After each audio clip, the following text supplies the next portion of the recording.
มาอวยพรปีใหม่นี้กันดีกว่าปรารถนาสิ่งใดได้ดังฝัน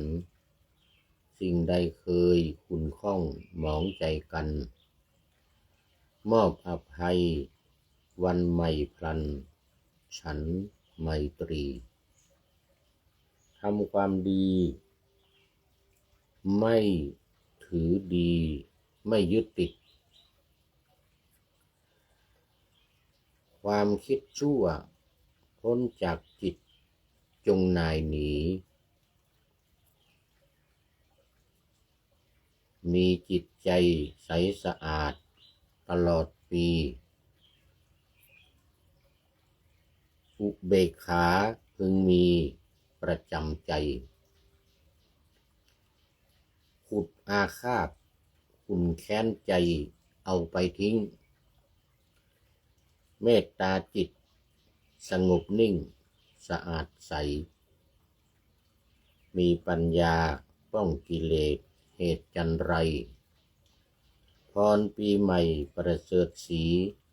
เช่นนี้แลขอถวายความนอบน้อมแด่พระรัตนตรัยมีพระพุทธเจ้าเป็นต้นขอถวายความเคารพพระมหาเถระพระเถรานุเถระเจ้าคณะพระสังฆาธิการทั่วโลกมีพระเดชพระคุณพระธรรมเสนาบดี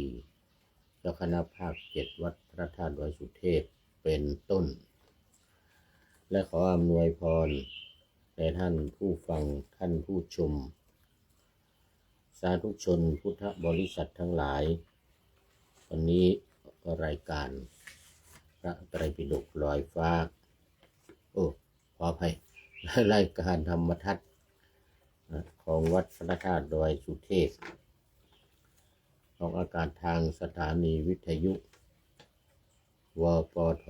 2จังหวัดเชียงใหม่มีร้อยเอกจำนงปัญญาวัฒโนเป็นหัวหน้าสถานีและอาตมาภาพพระครูปริยัติยานุศาสตร์เป็นผู้บรรยายเป็นประจำทุกวันเวลา 7:30 นาที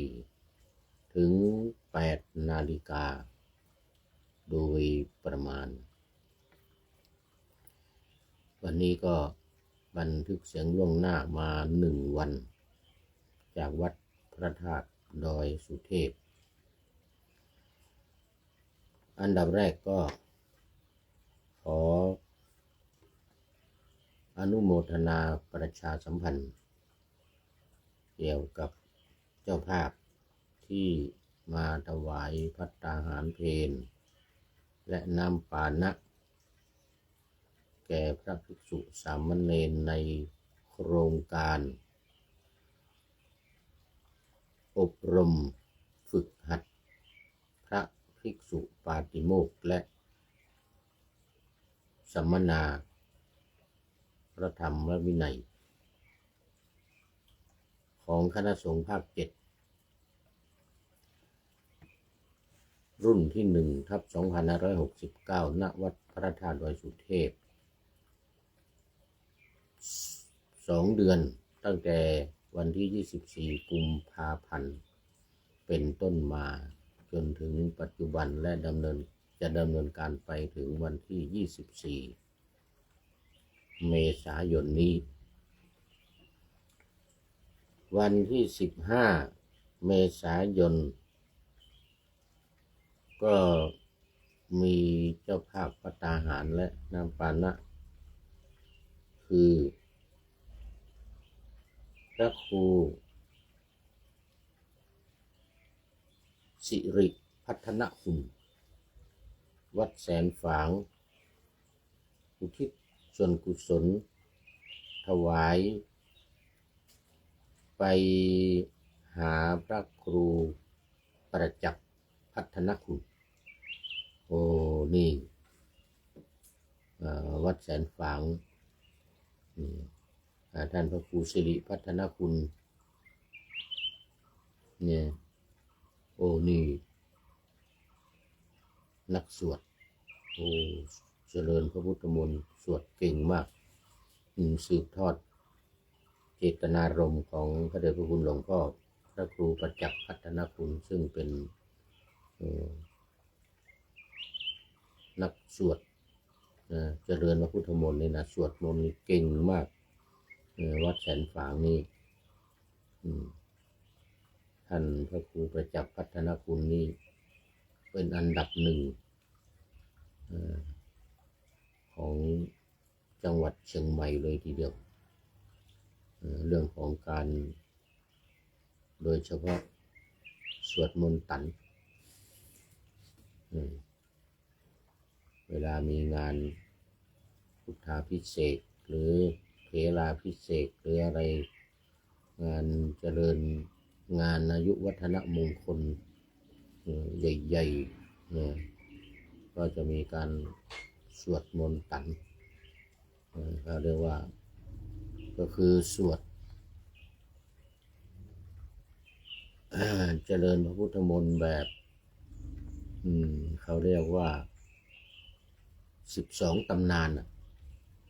ทางภาคเหนือนี่เรียกว่าสวดมนต์ตันมันจะมี7 ตำนาน12 ตำนานใช่ไหม7 ตำนานนี่มันสวดย่อ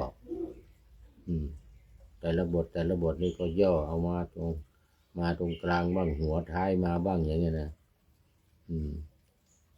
อย่างบทมงคลเนี่ยมงคลสูตรเนี่ยก็ไปเริ่มเอาอเสวนาจะพารานังปันติตานันจะเสวนาเป็นต้นไปอย่างนี้นะแต่ถ้า12 ตำนานสวดมนต์ตันสวดมนต์ใหญ่นี่ก็เริ่มตั้งแต่เอวเมไปเลยเอวเมสุตังเอกังสมยังบกวาสาวัตติยังวิหรติเป็นต้นไปอย่างนี้นะมงคลสูตรแสดงในวัดเชตวันพระพุทธเจ้าพุทธองค์ทรงแสดงในวัดเชตวันอย่างนี้เป็นต้นนะก็นี่ต้องเจ้าพิธีเลยทีเดียวไปเจริญพุทธมนต์เนี่ย12 ตำนานเนี่ยมาทั่วประเทศไทยไปถึงต่างประเทศเขาก็นิมนต์ไปหลวงพ่อพระครูประจักษ์พัฒนคุณและคู่หูกันคือหลวงพ่อพระครูวัดปากแห่งเดี๋ยวก่อนลืมชื่อไป โอ้โหสุดยอดพิธีใหญ่ๆเนี่ยต้องหลวงพ่อพระครูประจักษ์พัฒนคุณแล้วพระครูลืมชื่อไปในวัดป่าแพ่งนี่นะสุดยอดทั้ง2 องค์นี้ตอนนั้นท่านพระครูสิริพัฒนคุณเจ้าอาวาสวัดแสนฝางจึงน้อมระลึกถึงอุทิศส่วนกุศลถวายไปให้ท่านพระครูประจักษ์พัฒนคุณซึ่งเป็นอาจารย์สั่งสอนต้นตำรับเรื่องการเจริญพระพุทธมนต์12 ตำนานหรือสวดมนต์ตันของภาคเหนือเรียกสวดมนต์ตันนี่นะโอ้ตอนนี้ขอต้อนรับพญาเหยี่ยวกราบสาธุสาธุสาธุโอ้โหพญาเหยี่ยวเดี๋ยวก่อนนี่เป็น FC ใหม่นะนี่โอ้ FC ใหม่พญาเหยี่ยวจากไหนน้อนี่โอ้เป็นพระโอ้สาธุครับผมขอบคุณมากขอบคุณมากนี่เดี๋ยวจะต้องเข้าไปดูโปรไฟล์ก่อนว่ามาจากวัดไหนจังหวัดไหนยังไงโอ้ขอบคุณมากครับสาธุสาธุว่างั้นนะหรือเป็นลูกศิษย์หลวงพ่อวัดปากแห้งหรือวัดแสนฝางไม่รู้นะก็ขอโมทนาขอบคุณท่านพระครูสิริพัฒนคุณวัดแสนฝางวัดแสนฝางนี่ตำบลอะไรตำบลช้างม้อยตำบลช้างม้อยอำเภอเมืองเชียงใหม่และอุทิศส่วนกุศลไปถวายไปให้ท่านพระครูประจักษ์พัฒนคุณก็ขอให้ อำนวยพร ปอนปีใหม่ นำบุญกุศลนะที่เป็นเจ้าภาพถวายพระทหารเพลและน้ำปานะนี้ให้ไปรอดไปถึงยังดวงวิญญาณของหลวงพ่อประจักษ์พัฒนคุณให้ได้รับทราบและอนุโมทนาไปหอดเมื่อเจ้าเป็นข้าวงายไปหอดเมื่อควายเป็นเชื้อเป็นผ้าพระไตรจีวรไปหอดเมื่อล่าเป็นข้าวทิพย์น้ำทิพย์10 ประการเป็นอลังการอันพาเสริฐบังเกิดให้หลวงพ่อพระครูประจักษ์พัฒนคุณได้เสวยได้บริโภคโพ้นจากที่ยากปากแต่ยังที่ทุกข์ได้เสวยสุขจุอย่างจุประการนั้นจุจังมีแห่งแท้ทีลี แล้วก็การพูดนำเมื่อไปรุนก็ขอจงนี้เป็นผลสะท้อนย้อนปิกมาท่านเจ้าภาพสมณศรัทธาพระครูสิริพัฒนคุณเจ้าอาวาสวัดแสนฝางเพื่อได้เป็นบุญเป็นกุศลมีความสุขความเจริญมั่นคงถาวรในบวรพุทธศาสนามีความมุ่งมั่นปรารถนาสิ่งใดอันเป็นไปโดยชอบประกอบด้วยธรรมก็ขอให้ความสำเร็จในที่ทุกสถานในการทุกเมื่อเถิด สาธุสาธุตอนนี้ขอต้อนรับคุณโยมทิพวรรณสินธุวงศ์น้อมในธรรมสาธุสาธุสาธุนะโอ้โยมสินโยมทิพวรรณคงฟังปอนเมืองไม่รู้เรื่องเนอะบางคำอวยพรภาษาล้านนาคงไม่รู้เรื่องไม่เป็นไร รู้บ้างไม่รู้บ้างรับพรไปกับท่านพระครูสิริพัฒนคุณแล้วก็ขอประชาสัมพันธ์ในเรื่องของญาติโยมที่จะร่วมเป็นเจ้าภาพนี่ก็ยังเหลือเวลาอีกนี่9 วันนะถึงวันที่24 เมษายนนี้ก็จะครบกำหนดนะโครงการอบรมพระภิกษุปาติโมกข์อบรมพระภิกษุปาติโมกข์ขอเชิญติดต่อเข้ามาที่ท่านอาจารย์พระมหาสกุลวิโรจนกิติประเรียนธรรม9 ประโยคเลขานุการเจ้าคณะภาค7ประธานโครงการอบรมฝึกหัดพระภิกษุปาติโมกข์หมายเลขบัญชีโทรศัพท์หมายเลขโทรศัพท์091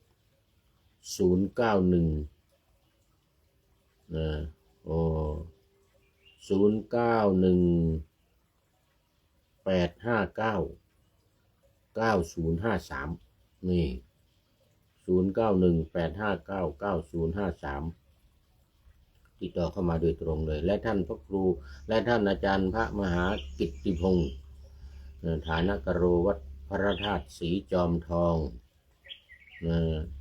ประเรียนธรรม9 ประโยคสวดปาติโมกข์เก่งอีกรูปหนึ่งเหมือนกันมาเป็นวิทยากรอยู่ที่นี่นะซึ่งท่านอาจารย์พระมหาสกลเป็นหัวหน้าวิทยากร หมายเลขโทรศัพท์ของท่านอาจารย์พระมหากิติพงศ์094 910 1043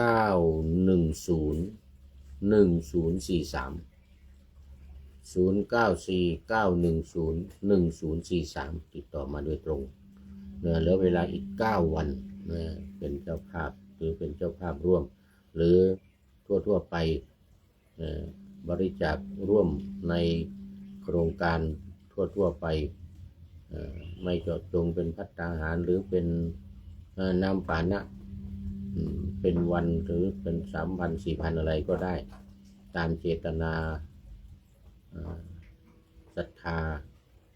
ตามกำลังศรัทธากำลังทรัพย์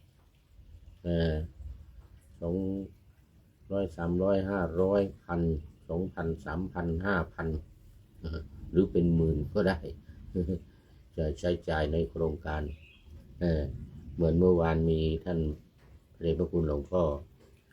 พระสุวรรณเมธีหลวงพ่อเจ้าคุณพระสุวรรณเมธี รองเจ้าคณะจังหวัดเชียงใหม่เจ้าอาวาสวัดพระธาตุศรีจอมทองถวายมา5,000ถวาย5,000รวมเลยโอ้อย่างนี้เป็นต้นนะอย่างนี้เป็นต้นเอาละตอนนี้ก็ขอโมทนาและเชิญมาร่วมในการประเคนภัตตาหารฟังเจริญพุทธมนต์หรือสวดพุทธมนต์ธรรมนิยามจากคณะพระวิทยากรและพระภิกษุสามเณรที่เข้ารับการอบรมทุกวันเวลา10:30 นาทีตอนเช้านี่นะที่ศาลา10:30 นาทีทุกวันแต่ถ้าไม่มีเวลามาอาจจะอยู่ไกลต่างอำเภอต่างจังหวัดต่างประเทศต่างทวีปโน่นอยู่ออสเตรเลียแอฟริกาอเมริกายุโรปอะไรอย่างนี้นะก็ขอเชิญโอนเข้าบัญชีธนาคารกสิกรไทยในนามวัดพระธาตุดอยสุเทพหมายเลขบัญชี211-280-6698 211-280-6698ตามอัธยาศัยสืบต่อไปเอาละวันนี้ก็เข้ามาพญาเหยี่ยวพญาเหยี่ยวเข้ามาพญาเหยี่ยวนี่นะในเนื้อหาของธรรมะในรายการเลยวันนี้คงจะจบนะวันนี้คงจะจบแล้วผู้มักพูดคำไม่จริงย่อมเข้าถึงนรกหรือแม้ผู้ใดทำแล้วกล่าวว่าข้าพเจ้าไม่ได้ทำโกหกชนแม้ทั้งสองนั้นเป็นมนุษย์มีกรรมเลวทรามลักไปในโลกอื่นจากโลกนี้ไปในโลกอื่นแล้วย่อมเป็นผู้เสมอกันในนรกแล้วก็โดยมีเรื่องนางสุนทรีปริภาชิกาศิษย์เอกของพระชีเปลือยเนี่ยศาสนาเชนนะเป็นเขาเรียกเป็นปริภาชกนะมาเรียกนักบวชนอกศาสนาเชนศาสนาอะไรศาสนาพราหมณ์นะ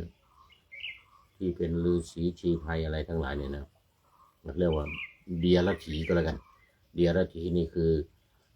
พระนอกศาสนาพุทธของเราไม่ว่าจะเป็นศาสนาอะไรเราเรียกกันว่าเดียรถีหมายถึงว่าผู้อยู่ฝั่งคนละฝั่งกันกับเราเราอยู่ฝั่งนี้เขาอยู่ฝั่งโน้นอะไรทำนองนี้นะเขาเรียกเดียรถีเนี่ยนางสุนทรีกานี่ก็เล่ามาถึงตอนที่นางรับอาสาพระภิกษุพระศาสนาเปลือยนะไปทำลายความเลื่อมใสศรัทธาของประชาชนที่เคารพนับถือพระพุทธองค์นะโดยการไปเดินผ่านเฉียดไปเฉียดมานะตอนเย็นเดินเข้าไปจากในเมืองสาวัตถีนะจนเขาที่ไปฟังธรรมกลับมาจากวัดถามว่าไปไหนก็บอกว่าไปนอนอยู่กับพระพุทธเจ้าในคันธกุฎีตอนเช้าเดินเฉียดหน้าวัดวิหารเชตวันออกมาอีกแล้วเข้ามาในเมืองคนทั้งหลายถามกันว่าโอ้เมื่อคืนไปนอนกับพระพุทธเจ้าในคันธกุฎีให้พระพุทธเจ้าอภิรมย์ชมชื่นแล้วก็ออกมานี่ว่างั้นนะ เสร็จแล้วพวกเดรัจฉีนี่ก็ สั่งฆ่าดิให้โจรไปฆ่าสุนทรีเอาหมกไว้ที่กองหยาบเยื่อกองดอกไม้ใกล้กุฏิคันธกุฎีของพระพุทธเจ้าเสร็จแล้วไปโวยวายว่านางสุนทรีหายตัวไปว่างั้นไปที่ไหนไปฟ้องพระราชาเสร็จแล้วก็พระราชาก็บอกว่าเอาสงสัยไปที่ไหนก็ไปค้นดูก็ไปค้นในวัดเชตวันไปเจอที่กองขยะตายอยู่นี่พระสมณโคดมให้สั่งให้ลูกน้องฆ่านางสุนทรีว่างั้นนะเอามาอภิรมย์ในกุฏิเสร็จแล้วก็ฆ่าว่างั้นนะพระราชาก็เลยว่าให้เอาไปประกาศแต่ยังไม่ทันเมื่อวานนี้เวลาหมดไปให้ไปเอาประจานไปประกาศในเมืองทั่วเมืองสาวัตถีนี่ว่าพระสมณโคดมเนี่ยพระพุทธเจ้าเนี่ยสมณโคดมเนี่ยมีอะไรกับเนี่ยสุนทรีคนสวยของปริภาชิกาเนี่ยนะก็คนสวยนี่เราก็ฆ่าหมกกองขยะว่างั้นนะเสร็จแล้วก็แห่ดิก็เนี่ยแห่ไปตามท้องถนนไปในหมู่บ้านไปในเมืองราชคฤห์เนี่ยนะประกาศภิกษุทั้งหลายก็ได้รับทราบนะการประจานความไม่ดีของพระพุทธเจ้าก็ไปกราบทูลพระพุทธเจ้าต่อมาโดยการล่วงมา2-3 วันเ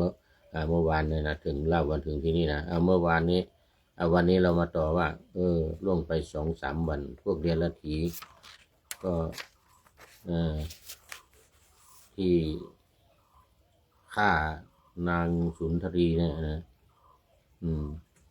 ก็ไปเป่าประกาศก็พวกเดรัจฉีทั้งหลายเนี่ยก็ออกเป่าประกาศในเมือง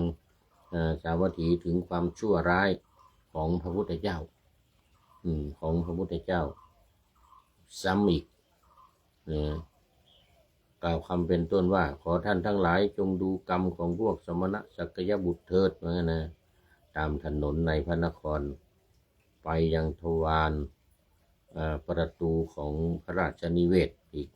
พระราชาก็รับสั่งให้ยกสรีระของนางสุนทรีเนี่ยขึ้นใส่แคร่ไปไว้ในป่าช้าห้ามเผาเหมือนกันนะพระราชาว่ารับสั่งว่าให้รักษาไว้ก่อนนี่ชาวเมืองสาวัตถีทั้งหลายก็พากันโจษจันกันใหญ่เลยว่าพระพุทธเจ้าเนี่ยผู้ที่ไม่รู้นะผู้ที่ไม่รู้ก็โจษจันกันใหญ่เลยหรือพวกเดียวกันกับสุนทรีพวกเดียวกันกับพระชีเปลือยทั้งหลายเนี่ยนะโจษจันด่าว่ากันใหญ่เลยยกเว้นพระอัครสาวกพระภิกษุสงฆ์ที่รู้แล้วก็อุบาสกอุบาสิกาที่หนักแน่นในพระพุทธศาสนาเป็นโสดาบันสกทาคามีอนาคามีกันเนี่ยนะไม่หวั่นไหวไม่เดือดร้อนไม่วุ่นวายภิกษุทั้งหลายก็กราบทูลเรื่องนี้แก่พระศาสดาพระพุทธองค์ก็ตรัสว่าถ้าอย่างนั้นพระพุทธองค์ตรัสว่าถ้าอย่างนั้นแม้พวกเธอจงกลับไปโจทย์พวกมนุษย์เหล่านั้นพวกมนุษย์ที่พากันโจทย์พระพุทธองค์เนี่ยนะดังนี้แล้วก็ตรัสพระคาถาว่าผู้มักพูดคำไม่จริงย่อมเข้าถึงนรกหรือแม้ผู้ใดทำแล้วกล่าวว่าข้าพเจ้าไม่ได้ท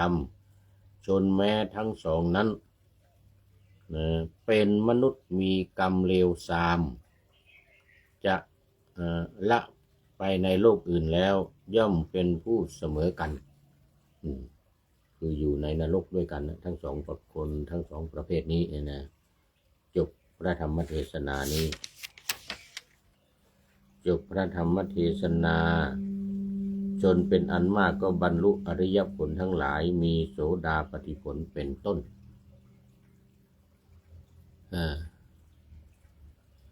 คราวนี้ก็มาพูดถึงพวกที่ฆ่านางสุนทรีเนี่ยพวกโจรพวกโจรที่ฆ่านางสุนทรีเนี่ยก็พระราชาก็ส่งราชบุรุษให้เก็บศพไว้ก่อนที่ป่าช้าส่งราชบุรุษไปตามหาตำรวจให้สายสืบออกไปตามหาคนที่ฆ่าสุนทรีจริงๆเนี่ยพระราชาก็ไม่ทรงเชื่อว่าพระพุทธเจ้าจะทำกรรมอันหนักนี้ไม่ทรงเชื่อก็ให้ราชบุรุษนี้ออกไปติดตามถามหาความจริงดูนะแต่ยังไม่ทันไปหมดเวลา ยังไม่ทันไปหมดเวลาซะก่อนตุลุงประเสริฐก็ลงมาพอดี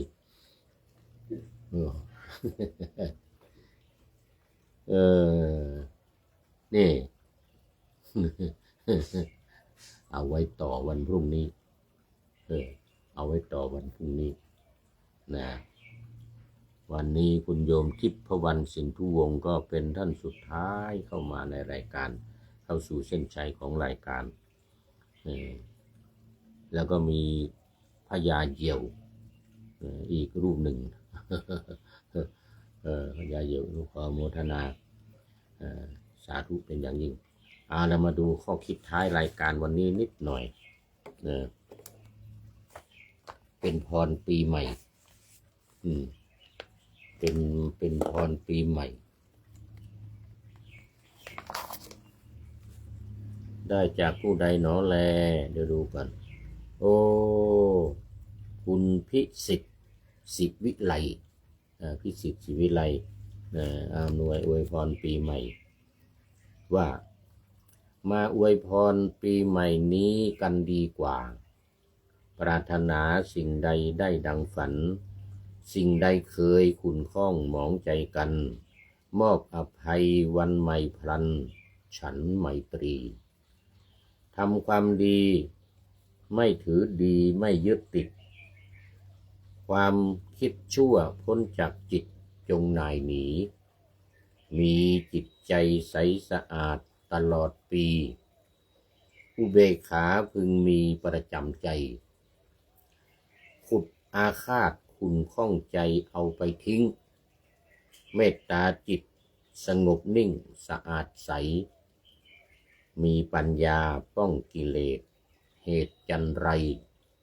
พรปีใหม่ประเสริฐสีเช่นนี้แลขอบคุณและโมทนากับคุณพิสิทธิ์ศิวิไลที่ประพันธ์กลอนปีใหม่ในวันนี้